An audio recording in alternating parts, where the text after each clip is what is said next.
Voilà, on va parler de la politique avec Yvon Yanga, cadre de l'AFDC de Bati-Lukwebo. Bienvenue, monsieur Yanga Yvon. Merci, monsieur Jean-David. Voilà, AFDC toujours dans la position de victime. L'AFDC est en train de se victimiser à chaque fois. Bon, monsieur Jean-David, un droit reste un droit. Vous êtes sans ignorer que l'AFDCA est une force politique qui n'est pas recherchée. Nous étions allés à la compétition, nous avons amené une moisson abondante. L'IDPS et ses mosaïques aujourd'hui est la première force du pays et l'AFDCA est la deuxième force. Si l'IDPS n'était pas la première force, il n'allait pas avoir droit à la primature. Et même à l'université, il y a souvent de plus grandes distinctions. Il y a des grandes distinctions. Il y a des distinctions, ainsi de suite. Vous ne pouvez pas parler de la plus grande distinction sans pour autant reconnaître la distinction ou la grande distinction. Même à l'école, il y a toujours le premier, le deuxième, troisième, ainsi de suite. Vous ne pouvez pas parler du premier de la classe sans pour autant parler du deuxième, troisième, pour chuter au 15e ou 20e. Non.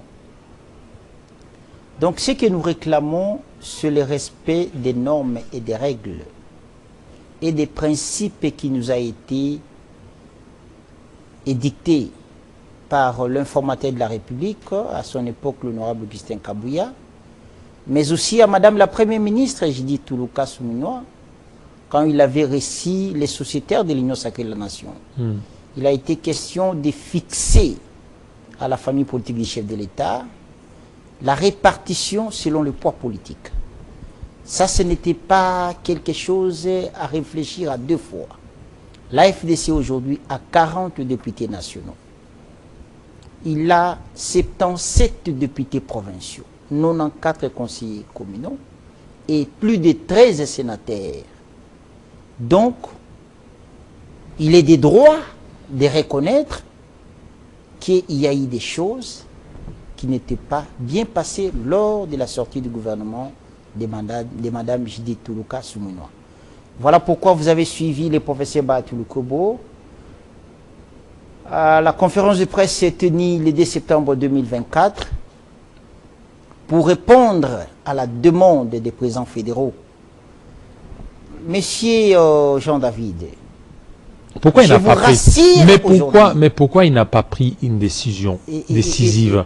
Parce que jusque-là, on vous sent, vous avez un pied dedans, un pied dehors au sein de l'Union sacrée. C'est que vous vous sentez dribblé. Mais prenez une décision courageuse comme les autres, comme les Katumbi et les autres qui ont... Monsieur Jean-David, laissez-moi finir. Allez-y. En dehors de l'IDPS, il n'y a aucune force politique en RDC qui a bâti campagne plus que la FDC pour le chef de l'État. Je le répète et je l'ai dit haut et fort. Oui, mais vous vous sentez trahi. Pourquoi en dehors de l'IDPS, il n'y a aucune force politique en RDC qui a bâti campagne pour le chef de l'État. Moi qui vous parle, je connais le Congo. J'ai parcouru 16 provinces de la RDC, de 2021 à 2023, pour la pré-campagne du chef de l'État. Et j'étais chargé de pré-campagne du chef de l'État dans une province, au même titre que les autres dignitaires du pays. Alors, on n'a pas compris qu'est-ce qui s'est passé, mais avant d'y arriver à ce point, laissez-moi quand même répondre à votre question que nous sommes un pied dedans, un pied dehors. Non, monsieur. Parce qu'il y a des menaces et vous nous demandez vous nous demandez de prendre des décisions. Des décisions courageuses. Et vous venez encore de parler des menaces. Qui a menacé qui? Des décisions courageuses. Non, qui a menacé qui? Prenez des décisions courageuses. Non, monsieur Jean-David, qui a menacé qui? Oui, mais vous menacez de quitter. Nous avons menacé qui? Vous menacez de prendre. On voit des déclarations des fédéraux des différentes provinces. Des différentes provinces. Vous êtes mal informé. On ne menace personne. Alors c'est quoi? Toutes les déclarations, c'est quoi? au début de la législature de 2023-2028, il a réuni les sociétaires de la FDCA, conjointement avec le député national, les sénateurs, les députés provinciaux et les cadres, pour définir les cadres de la politique qui devront suivre les regroupements politiques AFDCA de 2023 à 2028. Il n'y avait qu'un seul mot: notre fidélité et détermination à soutenir l'actuel président de la République. Mais je vous rappelle que ce n'est pas un dieu, le président de la République. S'il y a des problèmes, nous ne pouvons pas quitter notre propre famille politique auquel on a souffert pour aller réclamer nos droits ailleurs. Et en plus, ce n'est pas les chefs de l'État qui gèrent tout ce qui est institution au pays. Il a responsabilisé chaque dignitaire selon ses capacités et son poids politique. Mais nous, la FDC, comme on est victime, il y a quand même un juge au-dessus de la mêlée, au-dessus de tout, qui est le président de la République. Est-ce que vous savez qu'il y a des choses que vous posez la question au chef de l'État, il vous dit qu'il n'est pas au courant? Mais c'est vrai, parce qu'il n'est pas un dieu. Il dit qu'il n'est pas au courant. Mais c'est vrai, monsieur Jean-David. Est-ce que ce n'est pas une réponse politique? Non, monsieur Jean-David, il n'est pas un dieu, il est un homme comme moi et vous. Il a aussi ses défauts. Mais il est le mieux informé de la République. Il est le mieux informé de la République, mais il peut aussi avoir une information qui n'a pas été bien transmise. Donc la faute, c'est vous, la FDC, qui n'arrive pas à donner des informations fiables au chef de l'État. Je parle de l'étiquette du chef de l'État, il n'est pas un dieu. Et s'il y a un problème, nous n'avons qu'à rappeler le président de la République. Excellence, monsieur le président de la République, aujourd'hui l'IDPS est la première force. Et nous, la FDC, nous sommes la deuxième force. Mais notre place aujourd'hui au sein du gouvernement de Mme Judith ne revient pas à notre poids politique. Alors vous aviez voulu avoir combien? Mais en principe, Madame la Première ministre, même l'informateur de la République était clair. Si vous avez 2 députés nationaux, vous avez droit à un poste ministériel. Mais nous avons combien? Nous avons 40 députés nationaux. Donc vous aurez dû avoir 4 ministres. En principe, on devait avoir 40 ministres. 4 ministres, excusez-moi, 4 ministres pour le lapsus. On devait avoir 4, mais on a été surpris d'avoir 2 ministères seulement. Et en plus, le ministère du Travail a été détaché de la prévoyance sociale, allez, je dis de la CNCS. Alors que dans la loi des finances exercice 2024, la CNCS n'appartient pas au ministère de la Santé publique, mais plutôt au ministère du Travail. Alors, on n'a pas compris qu'est-ce qui s'est passé à la sortie de l'ordonnance nommant les membres du gouvernement. La CNCS est détachée du ministère du Travail en violation de toutes les dispositions légales. Et nous ne cessons de crier haut et fort pour que les droits de la FDC reviennent à lui. Monsieur Jean-David, écoutez-moi. Les gens qui parlent de chantage, les gens qui parlent de menaces, les gens qui parlent de tout ce qu'ils veulent dire, on ne change pas la réalité. L'AFDC reste la deuxième force du pays. Après l'IDPS et Mosaïque. L'IDPS a des droits aujourd'hui de dire que j'ai la primature parce que je suis la première force. Mais vous reconnaissez seulement la première force et la deuxième. Alors, quelle est l'autorité compétente et habilitée à statuer sur ces cas sous examen? Mais c'est le chef de l'État qui est au-dessus de la mêlée. Alors, ça a été fait, qu'est-ce que vous voulez? Qu'est-ce qui a été fait? Oui, c'est qu'il y a le gouvernement qui est sorti, vous avez 2 ministères, vous n'avez qu'à vous assumer, aller jusqu'au bout. Bon, aller jusqu'à la fin. On a assumé parce qu'au début de la législature, tel que je viens de vous le dire à mon exposé des motifs, on avait dit que nous allons soutenir le chef de l'État. Étant donné que le professeur Modeste Batiloukwebo, c'est un homme sincère et honnête, qui respecte ses engagements, nous avons dit, on assume pour le moment. Mais rien n'empêche que nous continuons à crier haut et fort sur l'injustice, sur la discrimination, pour voir la possibilité, au niveau de l'autorité de référence de l'Union sacrée de la nation, qui a été toujours juste le chef de l'État, qui a été toujours sincère et honnête afin de réparer ce préjudice. Donc pour vous, vous demandez, vous criez à qui veut l'entendre qu'il y ait même un remaniement aujourd'hui pour que l'AFDC se fasse représenter. Le remaniement, ce n'est pas l'affaire que l'AFDC peut demander. Le changement du gouvernement dépend du président de la République. La nomination de ministres et de membres du gouvernement dépend du pouvoir discrétionnel du chef de l'État. Mais nous y croyons avec conviction. S'il y a possibilité du remaniement, le chef de l'État qui connaît les cas de la FDCA peut nous remettre de nos droits. Alors pourquoi il n'y a que FDC qui semble être un peu dribblé? Pourquoi il n'y a que FDCA?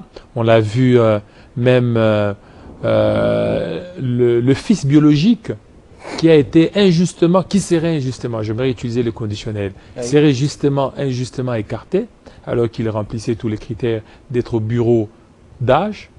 Et on a encore vu Bahatul Kwebo être écarté. Donc tout ça, c'est toujours la FDC. Pourquoi? Parce que qu'est-ce qui justifie un peu cette position-là de la FDC? Monsieur Jean-David, la seule personne qui peut reconnaître la force qui regorge réellement et être honnête de la force de la FDC, c'est le président de la République. Ou bien vous avez un problème, vous n'avez pas... La seule personne qui peut reconnaître, qui peut être honnête à la force de la FDC, c'est le président de la République. Les restes des personnes ne sont que des hypocrites, ne sont que des jaloux, ne sont que des aînés. Ils usent souvent de la jalousie. Alors qui vous a dribblé? Ben, moi, je peux vous dire que le chef de l'État, je vous ai dit à mon exposé des motifs, il ne gère pas les pays seul. Il a ses collaborateurs. Et s'il y avait de mauvaises informations à son niveau, il ne peut pas changer la décision de sa nomination parce que l'AFDC a été lésé. Quand il va découvrir, à la prochaine occasion, il va nous remettre de nos droits. Vous vous souvenez, en 2019, à la rupture de l'AFDC avec le FCC des tristes mémoires, le chef de l'État avait reconnu la force du professeur Modeste Bahatul Kwebo et il nous avait remis dans nos droits. C'est la même situation d'aujourd'hui. Il y a quand même une jurisprudence. Alors maintenant, c'est ça le problème. Qui vous a dribblé? Mais c'est pourquoi je vous réponds. Le chef de l'État ne gère pas les pays seul. Il a des collaborateurs. Il a des conseillers. Donc ce sont ses collaborateurs? Mais je peux vous le dire, oui. Alors pour quel intérêt? Ben, pour quel intérêt? Les intérêts politiques. Il y a des gens qui disent qu'en politique, tous les coups sont permis. Ils peuvent faire n'importe quoi juste pour nuire quelqu'un qui est plus fort que lui. Mais nous, nous le disons, nous le répétons, la faute n'incombe pas au président de la République, mais à ses collaborateurs. Voilà pourquoi nous disons, la seule autorité compétente et habilitée à régler la situation, c'est le président. Alors comment il va régler? Parce qu'il a déjà nommé. Il y a toujours des possibilités. Nous avons le mandataire public. Vous voulez être compensé au niveau des mandataires publics? Non, le mandataire public, on attend la nomination du mandataire public. On n'oblige pas au chef de remplacer nos ministères roulés par des mandataires publics. Mais nous l'informons qu'aujourd'hui, la FDC a 2 ministères et il ne mérite pas d'avoir 2 ministères. Il a des droits d'avoir 4 ministères. J'ai suivi M. Steve Mbikaï dans une grande chaîne de télévision qui n'est pas plus que Télé 50. M. Steve Mbikaï a dit que le professeur Bahati a menacé le chef de l'État. Je rappelle à M. Steve Mbikaï ceci. Le professeur Modeste Bahatul Kwebo avait accepté de quitter le FCC des tristes mémoires à l'époque où M. Steve Mbikaï était à corps de la fronde. Il avait usurpé le pouvoir de la FDCA avec le Nénénkoulou des tristes mémoires. Mais le professeur Bahatul Kwebo avait accepté de refuser les 5 postes ministériels que le FCC des tristes mémoires avait proposé. Il avait accepté d'accompagner les chefs de l'État en 2019. Et on était au chômage pendant 1 année et demie. Alors, Je ne vois pas aujourd'hui les professeurs Modeste Bahati Lukwebo, en tant qu'un homme réaliste, se permettre de menacer le président de la République. Et M. Stimbikaï, je n'ai même pas compris sur le rêve de quoi, s'il n'a pas eu le temps de suivre la conférence de presse qu'avait animé le professeur Bahati Lukwebo. La conférence de presse s'est portée sur 3 points. Le premier point, c'est informer aux présidents fédéraux que la requête que vous avez introduite pour la réclamation de nos droits et la convocation du Congrès était recevable et fondée. Nous avons encore confiance au président de la République et nous y espérons qu'il va nous remettre dans nos droits. Et deuxièmement, les congrès que vous avez demandé, je vais mettre en place une commission. On vit de statuer sur les questions importantes liées à l'organisation du congrès. Ça, c'est le premier point. Le deuxième point, c'était par rapport à la possibilité d'organiser les dialogues. Le professeur avait dit, seul le président de la République qui a la légitimité et le pouvoir absolu de convoquer les dialogues s'il trouve c'est opportun.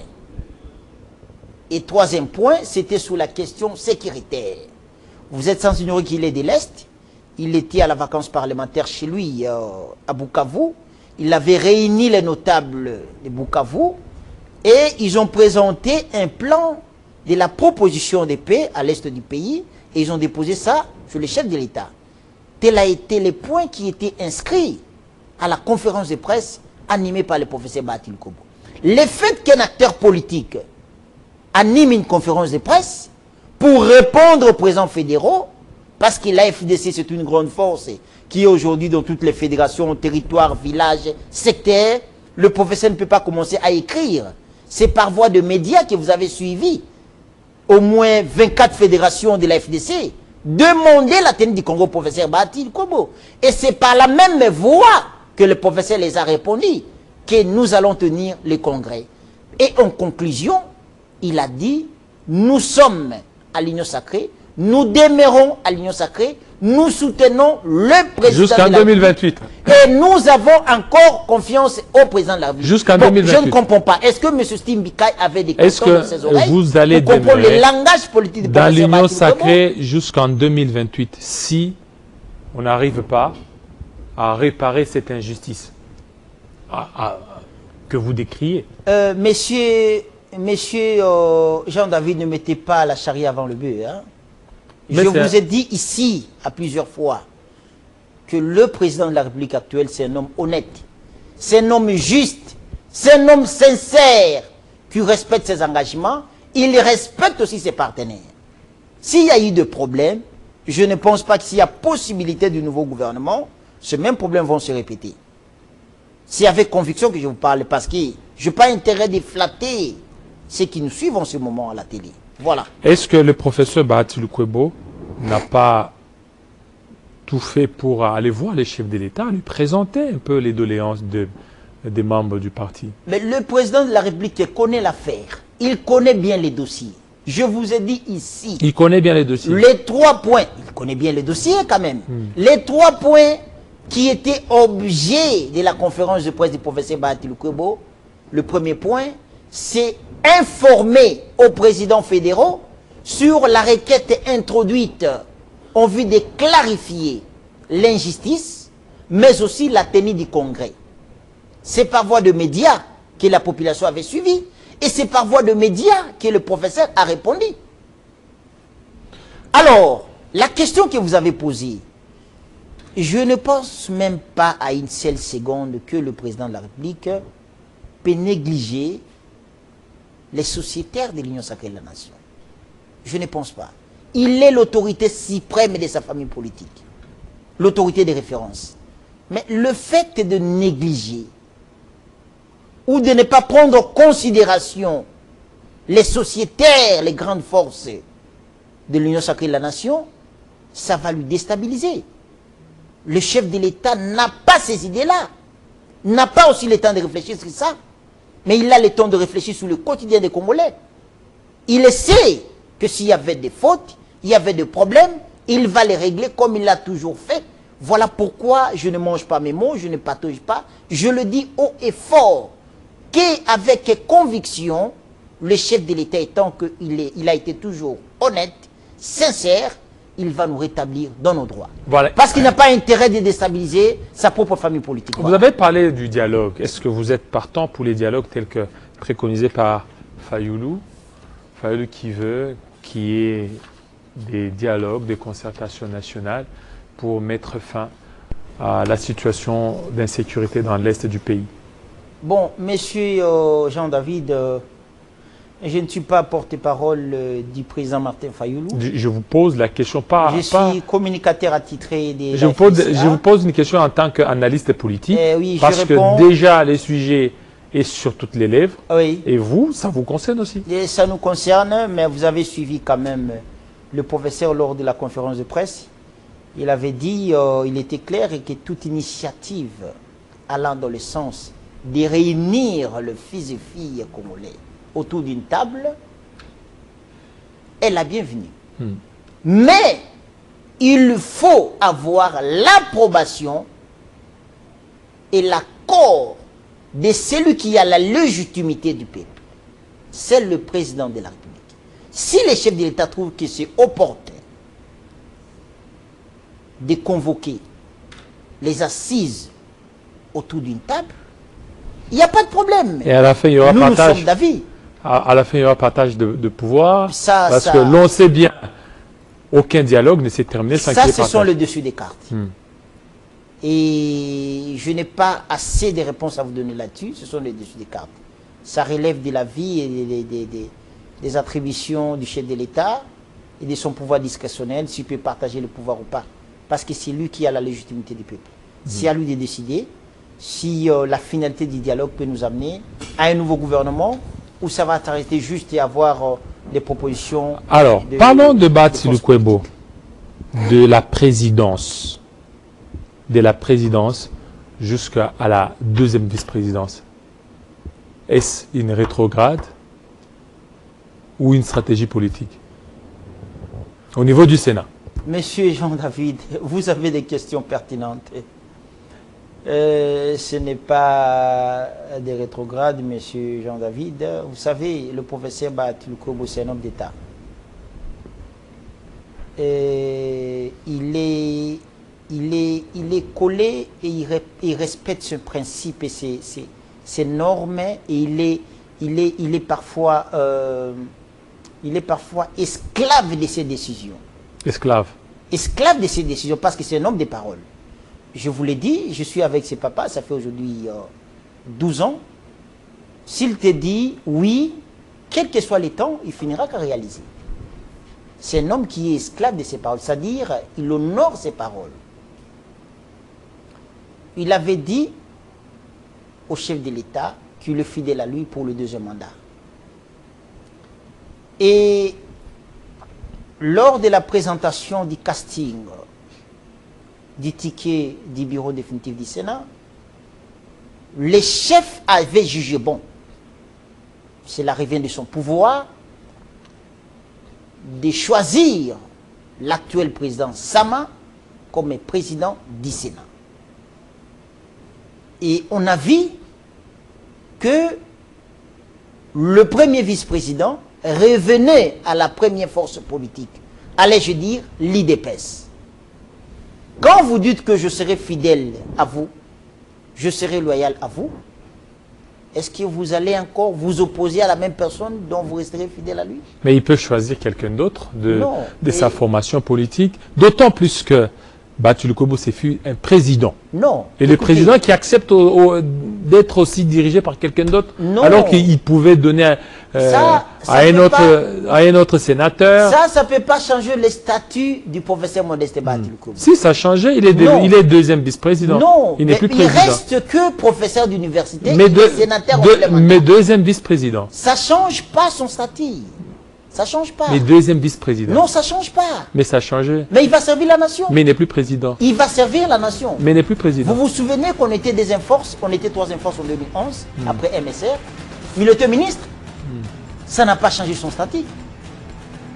En 2018, on était première force de la RDC. Il n'était ni président de l'Assemblée nationale, ni Premier ministre, il était président du Sénat. Ça n'a pas changé son statut. Le plus important, c'est servir la nation. Il peut servir la nation en étant simplement professeur. Et puis il observe parce qu'il pourra être consulté en tant que président du Sénat que d'être deuxième vice-président. Que le professeur Bahati n'est pas le seul à décider. Avant de prendre des décisions, il demande l'avis des sociétaires membres de la FDCA. Allez, je dis, le président des partis politiques, le député nationaux, provinciaux, sénateurs et cadres. C'est nous, la FDCA, qui l'avait choisi à être notre représentant au bureau définitif du Sénat. Donc ce n'était pas sa propre volonté pour dire que je serai candidat. Non, c'est le regroupement qui l'avait désigné et il a obéi au regroupement. Voilà. Voilà, merci, merci beaucoup Yvon Yanga. C'est moi qui vous remercie. Voilà, merci fidèles téléspectateurs, surtout pour l'attention soutenue à cette tranche vespérale de Kinshasa Direct. Tout à l'heure, c'est la grande édition de Christopher Ochoukou. Restez branchés sur Télé 50. À très bientôt. Ciao.